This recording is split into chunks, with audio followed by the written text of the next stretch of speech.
Hello प्यारे बच्चों, आज की इस वीडियो में देखेंगे 8 ग्रेड अभ्यास पुस्तिका सत्र आपका 2025-26 की आपकी न्यू बुक है कक्षा 7 विषय विज्ञान। तो प्यारे बच्चों, आपको जो है इस वीडियो में लास्ट तक बने रहना है जिससे कि आपको सभी प्रश्नों के जो है संपूर्ण सॉल्यूशन आपको मिल सके। अध्याय 7 में जंतुओं और पादप में परिवहन लिखना है आपको। महाधमनी, महाशिरा, फुसफुस धमनी, फुसफुस शिरा, बायां अलिंद, दायां अलिंद, बायां निलय आदि लिखें। तो आपको जो है यहाँ पे इस तरह से आपको लिख लेना है, तो आप यहाँ पे देख के कर लीजिएगा। इसके बाद नेक्स्ट क्वेश्चन आता है आपका, सही विकल्प चुनकर लिखिए। तो पहले प्रश्न का सही उत्तर होगा जड़ों से पत्तियों तक पानी और खनिजों का परिवहन। इसके बाद नेक्स्ट क्वेश्चन आता है आपका दूसरा का आपका राइट आंसर होगा ए नंबर, लाल रक्त कोशिकाओं के साथ संयुक्त होने से। इसके बाद आता है आपका प्रश्न क्रमांक 3 का आपका सही उत्तर होगा ए नंबर, दोनों परिवहन के लिए हीमोग्लोबिन का उपयोग करते हैं। इसके बाद नेक्स्ट आता है आपका चौथा का आपका सही उत्तर हो जाएगा सी नंबर, वाष्प उत्सर्जन। इसके बाद पांचवा का सही उत्तर होगा आपका सी नंबर, विकल्प ए तथा बी दोनों सही हैं। तो आपको इस तरह करना है। इसके बाद नेक्स्ट आता है आपका रिक्त स्थानों वाले प्रश्न। तो पहले में आपको भरना है हीमोग्लोबिन, दूसरे में भरना है आपको परिसंचरण, तीसरे में भरना है आपको स्टेथोस्कोप, और चौथे में भरना है आपको पट्टिटाड़ू, और पाँचवें में भरना है आपको वाष्प उत्सर्जन। तो आप इस तरह भर लीजिएगा। इसके बाद नेक्स्ट क्वेश्चन आता है आपका अति लघुत्तरीय प्रश्न क्रमांक 2 उत्तर में करना है आपको रक्तपाचित भोजन को क्षुद्रांत छोटी आंत से शरीर के अन्य भागों तक ले जाता है। इसके बाद तीसरे का उत्तर में आपको करना है शिराओं में ऐसे वाल्व मौजूद होते हैं जो रक्त को केवल हृदय की ओर ही प्रवाहित होने देते हैं। इसके बाद नेक्स्ट क्वेश्चन आता है आपका चौथे के उत्तर में करना है धमनी में रक्त प्रवाह तेजी व अधिक दाब से होता है। धमनी भित्ति मोटी व लचीली होती है तथा शिरा भी भित्ति पतली व लचीली होती है। तो पांचवे के उत्तर में करना है आपको मानव से विभिन्न हृदय वाले जंतु, यहाँ पे नहीं लिख लीजिएगा, फिर लिखिएगा केचुआ। दूसरे में है ऑक्टोपस, तीसरा है स्कॉलिडॉन और चौथा है मछली। तो आप इस तरह कर लीजिएगा। इसके बाद नेक्स्ट आता है आपका प्रश्न क्रमांक 6। तो 6 के उत्तर में आपको करना है गर्मी के दिनों में पसीना अधिक निकलने पर कपड़ों पर सफ़ेद धब्बे पसीने में उपस्थित लवड़ों के कारण बन जाते हैं। इसके बाद आता है आपका लघुत्तरीय प्रश्न क्रमांक 7 में है। तो आपको प्रश्न क्रमांक 7 का उत्तर करना है रक्त का लाल रंग रक्त में उपस्थित वर्णक हीमोग्लोबिन के द्वारा होता है। हीमोग्लोबिन की कमी हो जाने पर शरीर की सभी कोशिकाओं को ऑक्सीजन पहुँचाना कठिन हो जाता है। इसके बाद नेक्स्ट क्वेश्चन आता है आपका प्रश्न क्रमांक 8। तो आपको 8 के उत्तर में करना है स्पंज और हाइड्रा जैसे जंतुओं में कोई परिसंचरण तंत्र नहीं पाया जाता है।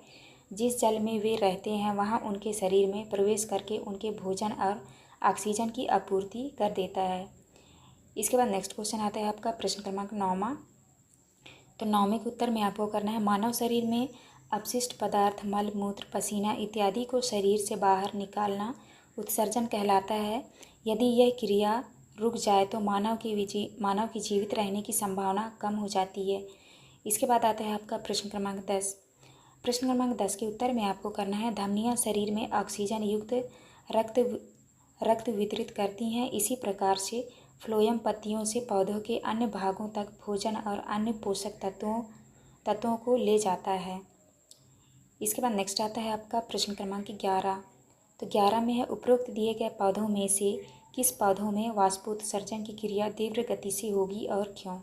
तो यहाँ पे देख लीजिए, यहाँ पे चित्र बना है पौधों की। तो यहाँ पे आपको लिखना है वाष्पोत्सर्जन की क्रिया तीव्र गति से होगी क्योंकि कैक्टस पौधे शुष्क और गर्म वातावरण में पाए जाते हैं जहाँ पानी की कमी होती है। इसलिए इनके पत्ते कांटों में परिवर्तित हो जाते हैं जो पानी के नुकसान को कम करते हैं। साथ ही इसकी मोटी मोग जैसी परत होती है। इसके बाद नेक्स्ट आता है आपका दीर्घ उत्तरीय प्रश्न क्रमांक 12 में मानव उत्सर्जन तंत्र की कार्य प्रणाली को चित्र सहित समझाइए।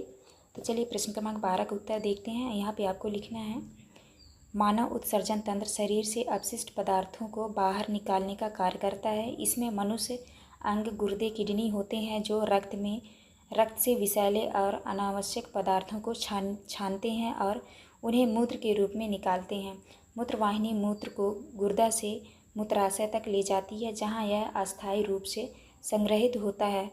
मूत्राशय से मूत्र मार्ग के माध्यम से शरीर से बाहर निकलता है। और आपको जो है इस तरह से आपको चित्र बना लेना है। तो आप चाहे इसको बनाएं चाहे आप इसको बनाएं, जो आपका मन करे आप उसको बना सकते हैं, मानव उत्सर्जन तंत्र का चित्र। इसके बाद नेक्स्ट आता है आपका प्रश्न क्रमांक 13। तो 13 के उत्तर में करना है आपको, मानव शरीर में हृदय ऐसा अंग है जो जीवन पर्यंत बिना रोक रक्त को पंप करता है। हृदय 4 कक्षों में बटा होता है, 2 अलिंद एवं 2 निलय, दाहिना निलय फेफड़ों में ऑक्सीजन रहित रक्त भेजता है और बायां निलय पूरे शरीर में ऑक्सीजन युक्त रक्त पंप करता है। साइनस नोड से उत्पन्न विद्युत संकेत हृदय की धड़कन को नियंत्रित करते हैं, जिससे हृदय सुचारू रूप से कार्य करता है। तो आपको इस तरह करना है। इसके बाद नेक्स्ट आता है आपका प्रश्न क्रमांक 14। प्रश्न क्रमांक 14 के पहले में लिखा है, यदि फ्लोएम अवरुद्ध या क्षतिग्रस्त हो तो पौधे की वृद्धि और विकास पर संभावित परिणामों पर चर्चा करें और लिखें।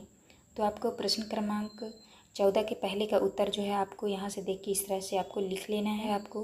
तो आप अच्छे से देख लीजिए, इस तरह से आप कर लीजिएगा।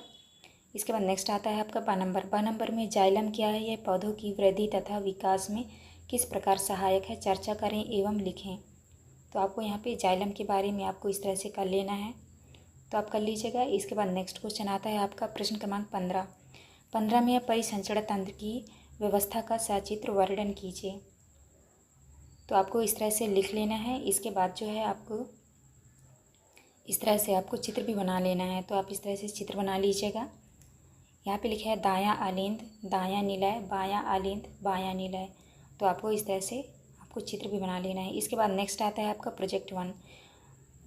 प्रोजेक्ट 1 में है स्टेथोस्कोप के मॉडल का निर्माण कीजिए एवं कक्षा में प्रदर्शित कीजिए। तो आपको स्टेथोस्कोप की इस तरह से आपको चित्र बना लेनी है। इसके बाद आता है आपका प्रोजेक्ट 2। तो प्रोजेक्ट 2 में आपको यहाँ पे लिखना है कि इस अंग के विशेषज्ञ डॉक्टर के पास तत्काल जाना चाहिए। तो आपको लिखना है फुसफुसी रोगी विशेषज्ञ, पेल्मोनोलॉजिस्ट। इसके बाद दूसरा है कौन सी जांच कराना उचित होगा। तो आपको उत्तर में करना है CBC कंप्लीट एलर्ट काउंट।